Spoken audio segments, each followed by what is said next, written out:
Let's stay with the story and speak to our political editor, Mzwandile Mbeje, who joins us in studio. It's been a long day for you, Mzwai. I mean, really, you've really been on the story. Let's talk about the significance of this particular meeting.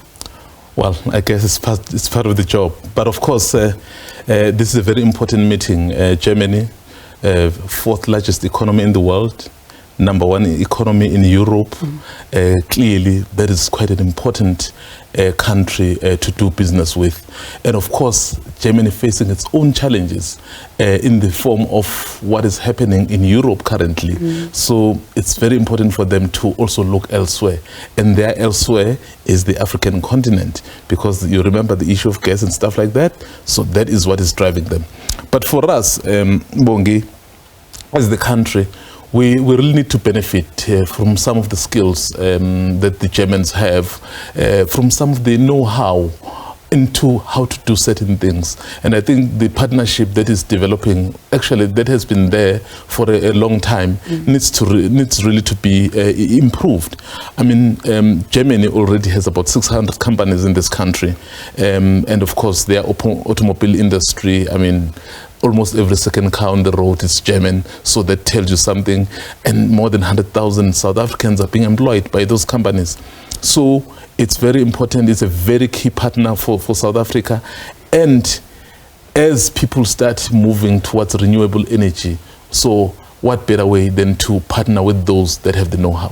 And especially when you look at the intention of South Africa to reduce its dependence on coal-fired power plants. Yes, certainly. And also there's something also very interesting in that aspect here, Bongiwe.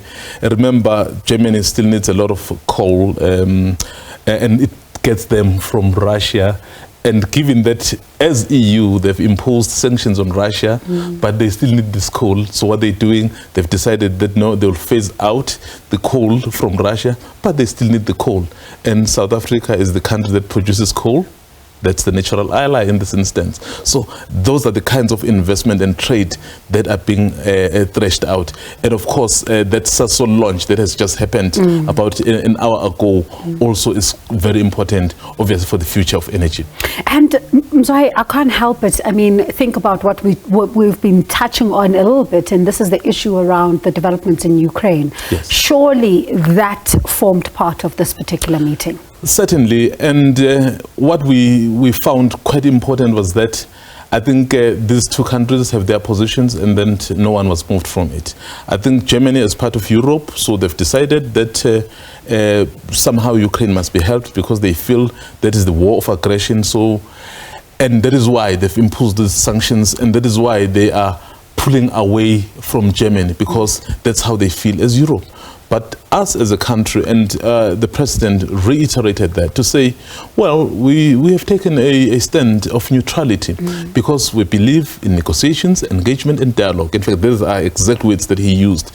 So basically, that issue really took center stage because we've been affected as the country, actually not even as a country, as the world. The prices have shot up, and those things need to be attended to. So this war or this conflict, whichever way you characterize it, needs to stop so that people can get back to normality.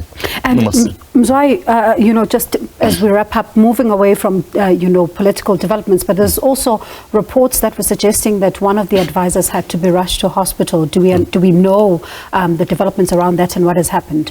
Well, we haven't got the update in that regard, but it may appear perhaps that it could be related to, I think, fatigue and stuff like that, because we probably, I think we were interacting with some of the German journalists as well, so who really didn't have any knowledge in terms of the condition, but I think, I may be wrong, I think it may not be that too serious. Perhaps it may have been related to fatigue, but I don't want to speculate because when we interacted with our colleagues from Germany, so they also didn't know the conditions, so it was a bit difficult. Definitely. It's one to watch, Mzwai, as these two countries then are looking to strengthen and improve those bilateral relations. But let's leave it there for now. That's our political editor, Mzwandile Mbeje.